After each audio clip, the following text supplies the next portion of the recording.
So half of you know of us, know us, and half of you don't. So we'll give you a little miniature introduction. My name's Brodhead. I'm working on this IDRC finance project from Canada. And my history is completely checkered. I worked initially as a community organizer at the community level with marginalized groups in Canada. Then I fell into the federal government at the policy level in terms of designing programs for anti-poverty and citizen participation. And then I fell out of government, coincidentally, when our Conservatives arrived, and have been working in the firm that we're now involved with called New Economy Development, which focuses on community-driven and participatory and developmental solutions to community challenges from a policy and a citizen perspective. I'll pass it to Ricardo. I'm Ricardo Ramirez, also based in Canada, collaborating with Dal over the last few years through New Economy Development Group on this IDRC-funded projects. Background is agronomy, adult education, and rural development. Done work internationally and also with Aboriginal people in Northern Ontario, the third world of the North. And happy to be here sharing some of our lessons, and we will now move on to our presentation, which we hope to make it a bit interactive at the beginning and at the end. Firstly, we want to thank Sylvester. We didn't collaborate with him on his presentation, but we think it was terrific in terms of setting the stage for us, which means we probably agree with most of what he said. So the purpose of our session today, we want to share our experience with readiness and mentoring as two key elements of our approach. We also want to learn from your experiences, and we'll ask you a few questions to check, one, that you're awake, and two, to get the value added.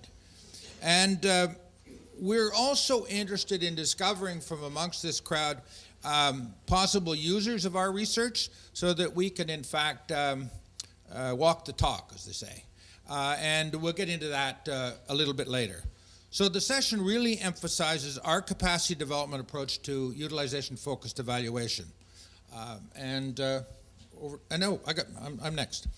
We, in terms of the project we're on, we co-lead a research project on evaluation and research communications. It's the second stage. Our first project was called DESI 1, and I'll explain that in a second. Our second one, which started 18 months ago, was called DESI 2, which is what we'll focus on largely, building from the first and coming into the second. It's an IDRC-supported research project, and it builds on DESI 1's focus on UFI, on the 5 evaluations that came out of the utilization-focused evaluations that were produced as part of the first project, which was an 18-month-long project, the 5 case studies that came out of it as well, and the primer that came out. And I'll come back to that a little bit later. Yeah, that's it. So we want to share with you the project that we are using to provide capacity development in utilization-focused evaluation. And the design of our project is very much part of the utilization-focused evaluation approach in itself. We have 5 objectives. The first one is to develop and test drive a combined approach to mentoring and evaluation and communication. We've heard a lot in the last day and a half about the overlaps between evaluation and communication, and we have come to realize, especially using ODI's RAPID framework, that if you want to do good communication, you don't do that at the end of the project, you do it at the beginning. And so we've realized that many of the planning steps in utilization-focused evaluation and in research communication are similar. So we're test driving an approach to mentoring in the two. We are building capacity among teams of practitioners in each of the regions. So we have a UFE facilitator or mentor and a research communication mentor as teams, one in South America, one in East Africa, and one in Southeast Asia. And we are learning with them Some of them have never done this before, like we had never done UFE until we did it last time. So instead of them being experts, they're mentoring and learning at the same time. And that's a capacity development strategy that we kind of stumbled into. We're providing capacity development to our research partners. Our partners are research projects. So for those of you who work on the ground with applied projects, we're a little bit different in that our partners are research projects and in some cases research networks funded by IDRC. And they're all working in the area of information communication technology for development, ICT for D. What we are doing though in other sectors applies to other fields. So we just happen to have a partner, the IDRC program that we belong to, that is in that field. So those projects receive a service from us. So this is the interesting hybrid. We're doing capacity development, we're doing service provision. We're also helping those projects complete their evaluations and complete the research communication strategies. And we're encouraging them to have one of their evaluation uses to overlap with their communication strategy so they can track and document the reach or some of the outcomes of their communication strategy. And lastly, we are learning in an obsessive manner, trying to process, document, tacit and explicit knowledge across the projects. We're supporting 8 networks right now, and so it's an enormous amount of cross-fertilization. And we are committed to engaging people, organizations, consultants, commissioners of evaluation now as partners to learn our mistakes and our achievements. So part of walking the talk is we're starting to assemble a user circle so that even if we produce a primer at the end, we may be able to share our lessons with them as we go. So that's the design of the project. And we think it's important to highlight that we are lucky to have this design of a project. It's an action learning way of training people in utilization-focused evaluation. Now, for the next few slides, we want to listen from you, and Dal's going to facilitate, and I'm going to take notes. So this is called a quickie brainstorming. We give you 1 minute to think about it, about the question. What does readiness mean to you? And then we're just going to ask you to just respond ad hoc in the group. Take a minute, think about it. What does readiness mean to you? Okay. Gentleman in the middle. Just very brief, a few key words. The willingness to use and learn from evaluation. Great. Somebody else? Yes, sir. Preparedness to take an action. Okay, preparedness on whose part? Show interest. Showing interest. Yeah. Okay, willingness to learn. On the part of an officer. Okay. Mindfulness, so having time and attention to do what you want to do. So really devoting some time and attention. Great. Having the capabilities of being ready in the capabilities. Okay, great. Having the capabilities, right. When you have all the requirements to start your M&E. Okay. The openness to let go of beliefs that you have. Okay, openness to let go of beliefs. Support from the senior management. Openness to be criticized. Ah, okay. Design the draft skits. Okay, all right, one last one. This lady. The preparation, the state of preparation. State of preparation? Okay, stop there for the moment. There's lots more, And Ricardo can't type that fast anyway. Okay, switching gears. And this has to do with mentoring. What does mentoring mean to you in your context of obviously monitoring and evaluation? Somebody else. 1 minute. 1 minute. Going to encourage thought. Providing informed support. Providing informed support. Great. Coaching. A big pardon? Coaching. Being patient. Okay, so that's the style. Encouragement and belief in the person. Okay. Oh. Adopting performance. Adopting performance. Yeah. Okay. Providing guidance. Okay. So you can see there's a fair range of opinion. We don't have any solutions. but we have some experience.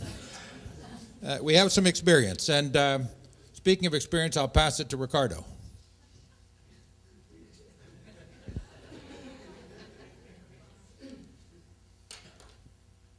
It's Simon says, not Dal says. Okay. We stumbled into readiness when we started reading about utilization-focused evaluation, because in UFE, the first two steps of the approach are about readiness. Both organizational readiness and evaluator readiness. So this was new to us. It's almost like UFE starts without an evaluation tone. It starts with an organizational political review. Who's ready? Who wants to learn? And we discovered these different issues. Power and hierarchy were very important. Our first project was supporting 5 organizations in Asia, and several of those organizations were very hierarchic. And so dealing with hierarchy was an issue of readiness, which meant that sometimes in utilization-focused evaluation, the chief executive officer or the president of the organization is not the user who designs the evaluation. So that's a challenge in readiness, which is a user in UFE is the person who owns the design of the evaluation, and it may not be the CEO. It's also about whether the organization, the project, and the donor are ready. We are lucky to have IDRC support that has allowed their grantees, their partners, enormous room to learn and be creative in the evaluation area. So we are working with an organization that has created a power readiness by reducing the level of control and giving the partners a lot more freedom to be in the driver's seat. We've discovered that you need to have the staff in the partner organizations willing to learn. We talk about them being hungry for these approaches. And we have found in some projects that is a stumbling block. If the staff are more into a 9-to-5 job and are not motivated and are not in a learning mode, our mentoring falls on deaf ears. And we need to have senior management buy-in, and that means allocating funds, time, and support. And so we'll give you a couple of examples of experiences we had where the window of opportunity that the donor is giving us right now was incomplete. One of our colleagues was doing a UFE and found that the organization had not been briefed at the lower level about the approach and found stumbling blocks. So sometimes you have senior buy-in, but lower level people are not into this. And so for us, the whole readiness issue has been so important that we have now, and Dal will speak to this in a minute, we have slowed down the beginning of our project to make sure that we can either discover or nurture readiness and have the time to wait for it to come or have the time for it to emerge. Great. So our practice out of the first DESI project evolved. We found that by not defining things very clearly at the outset, including around readiness, we didn't start well. So, for instance, our practice is that the projects that we're mentoring need to have designated an evaluation and a research communication person and resources to that person. They need to be in place, essentially. That isn't to say they stay in place, and that promotes or provides other challenges, but they need to be there so that the mentoring and the support goes somewhere as opposed to into a vacuum. And the funds, as I said, the funds need to be there. We need a commitment from both the evaluation and the research communication person or people and the leadership of time. We need time allocated. We need a funder's commitment to that project to at least accept the notion that UFE is worth trying. And that there are evaluation dollars that are inside the project already, or in some cases we've had experiences where when UFE has been proposed and it looks like the evaluation budgets are too small, that they've actually gone back to the funder and increase the evaluation budgets. And that's actually been a good exercise. As I said, we need leadership commitment. That isn't to say that all those things are in place instantaneously. We have an ongoing discussion with the projects through our regional mentors and with our regional mentors to get to a state of readiness. We provide introductory briefings, and I say briefings plural because this is appears on the surface, utilization-focused evaluation in particular, and even research communication in the section project, as very complex. And there's a certain reluctance to jump in. And so we have gone back 2 or 3 times, or our regional mentors have, and talked further about the project. We allocate from our side 30 person days of mentoring. And that's 15 for utilization-focused evaluation and 15 days for research communications now in this DESI 2 project. Most of that mentoring is via Skype. So we're quite conscious of the cost implications of this. We do value 2 face-to-face meetings. One usually near the outset, and one somewhere near the middle when we're starting to get into the tough stuff, the hard stuff, where the relationship between the mentor and the mentee, if you will, needs to be face-to-face. And that relationship may include, or that meeting may include, the leadership in order to get through some barriers, to get some understanding. Ricardo and I, from the meta level, if you will, also, we're mentoring our mentors also. But our mentors, since we work in a team setting, if we start to get into a tough situation, we will back our mentors and get involved on a team basis with them. Never in place of them, always in support of our mentors and in support of the evaluators and people at the project level. We quite consciously try to share lessons amongst the projects and across between our mentors. And that goes to the point that we fairly aggressively debrief ourselves and each other after what we would call major events, major milestones, and so on. And those are irregular. That's not a monthly debriefing. That's as required, so it's not a pain in the neck. And our purpose there is to get at the tacit information as well as explicitly. The explicit stuff about what happened and when it happened and how many people attended, that all comes up in our normal reporting, which is quite simple. But it's what do people think? What was the analysis of that situation? What did we learn from that? And that we try and aggressively do in an ongoing way to get at that tacit information. And so we try and then document those processes. And all of this is captured in the second project, which we did not have in the first, in an MOU. Fairly straightforward MOU, which looks very much like that. Here's what we do, here's what you do. And if you're not ready, fine. We're not going to proceed on our timetable unless it fits your timetable and you're committed. And if you don't want to get committed, that's fine too. So, we don't have to deliver this to unwilling recipients, if you will. And that's key. Am I going on? Yeah. Just a point of clarification. When it says the INN project, that's the Information and Networks Project. That's the name of the IDRC program we're under. And the other point that Dal was mentioning is on the right side, which is the 30-person days are delivered according to the project calendar. And this to us has been key. We have found workshops for training very frustrating in that people are not able to absorb the information because they're not at a point where they can actually use it. It's out of context. And so this to us has been key, that the schedule of the delivery of those step-by-step support is on the schedule that they decide. So in effect, readiness is a kind of a rolling challenge. Some projects are ready now and then get less ready later, and we try and adjust to that. We've had a project, for instance, where we had discussions and nothing happened. And then 3 months later, they called us up and said, we're ready to go. Let's go.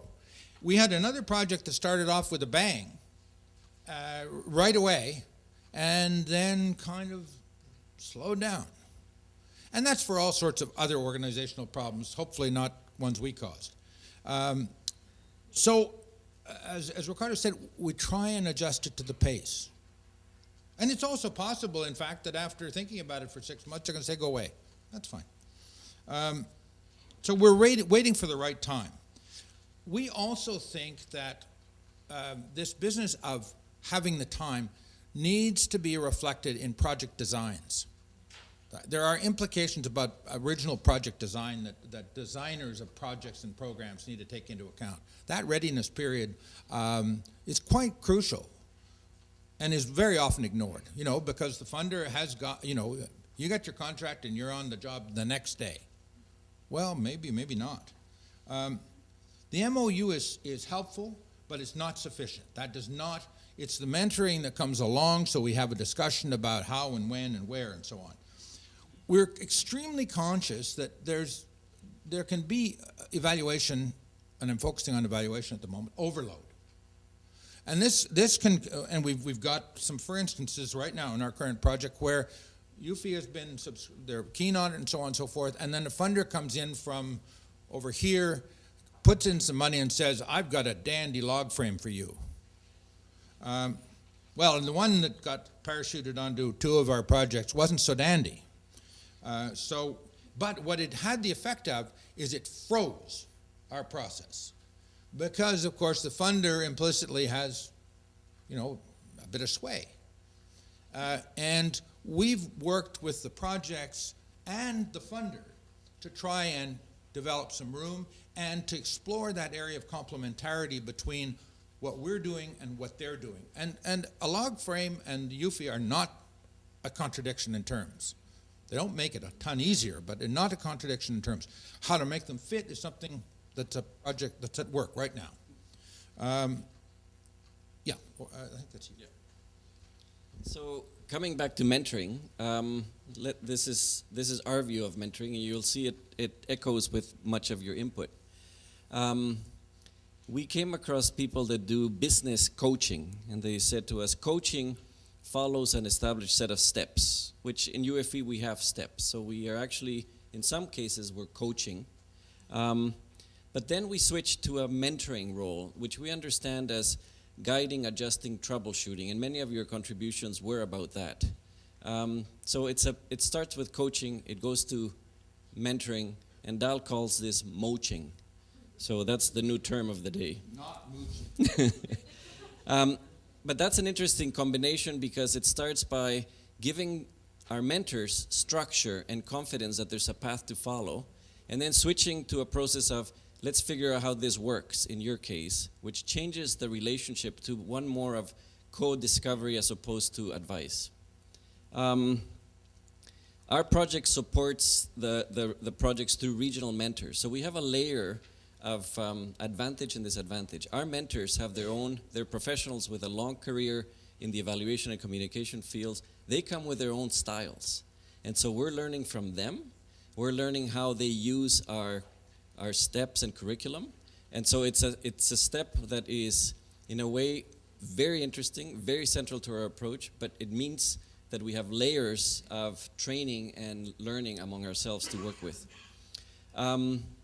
In our mentoring, we emphasize the context, the conditions, and the timeliness of capacity development. Again, the point about workshops, we think that what we're doing is way more effective. We don't have a cost-benefit comparing it to a workshop, but we find that many workshops that I've done in the communication field, if I look back at the impact, it's very weak. So this timeliness and tailoring seems to be worth it.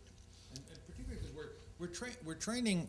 We hopefully are building capacity not just to understand the concepts, but to actually implement. And many of you have got lots of experience in the field, will have seen projects where people know what to do, but they don't know how to do it. And the mentoring, we think, needs to go on quite a bit longer if there's a demand from the projects.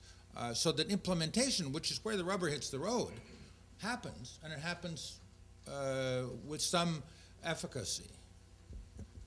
One aspect we refer to in our short paper is that in the literature, capacity development is very much there's a critical review of blueprints or pre-established capacity development formulas. So one of the things we're struggling with is that we do have a structure, but we're adjusting it every time. And that means that for our mentors, it's also a challenge for the first time to feel comfortable in that structure and adaptation process. Our practice in mentoring looks as follows. As Dal said, 15 person days of mentoring in each of the two areas, in UFE and in research communication, spread over a calendar agreed with a project team. Most of the mentoring takes place via Skype, and we have resources for 2 face-to-face meetings that have to be timed at 2 critical moments.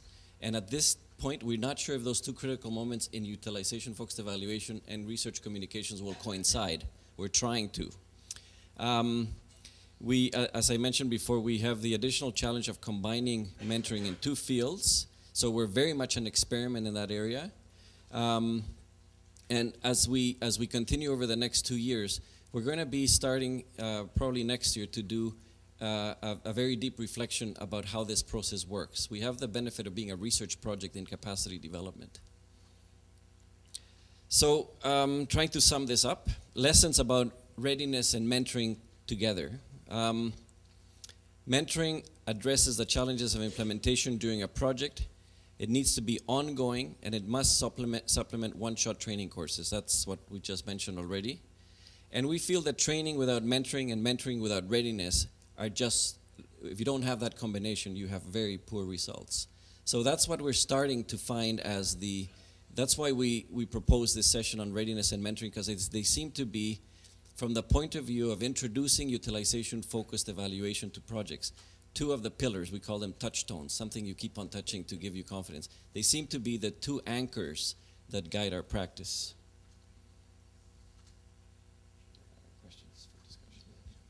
So questions we wanted to invite you to think about is, are readiness and mentors the natural allies? Do they need to be linked together in your experience? The other one is, to what extent do project designs at the onset affect readiness? We have the luxury in this current phase of the IDRC program that many of the projects are being designed knowing that we're coming in to help them out. So that the readiness is pre-established to a large degree. What features and personal attributes should we seek when selecting future mentors and evaluators? We're finding that having an evaluation way of thinking, being good facilitators and being good communicators and good listeners are the attributes to look for, but there may be others. And what other dimensions or factors affect readiness and mentoring that we need to be aware of that you may have thought of but we have not covered? So these are the questions we have for discussion, and we have one more slide on conclusions. Before Cecile jumps on me, we just wanted to say we're trying to develop our own research communication strategy, and here's where we think you can help us out. We already have created a user circle, and that's aimed mostly at commissioners of evaluations to share the learning. And there we're going to have ongoing learning process where we feed information and experience to them, and we actually try and get them together in a year's time to report to them as outsiders to get some feedback on what we have or have not done, and then use that to improve our process and our experience. So, but there are others of you who are not commissioners of evaluation, and we're open, and we'd love to have discussions with you offline about how could we nourish your practice if some of what we've been talking about in utilization-focused evaluation resonates. And that really is over to you. We're beginning to develop webinars and so on, but we realize that that's only one step. So talk to us individually if you can, or in the groups, about what would work.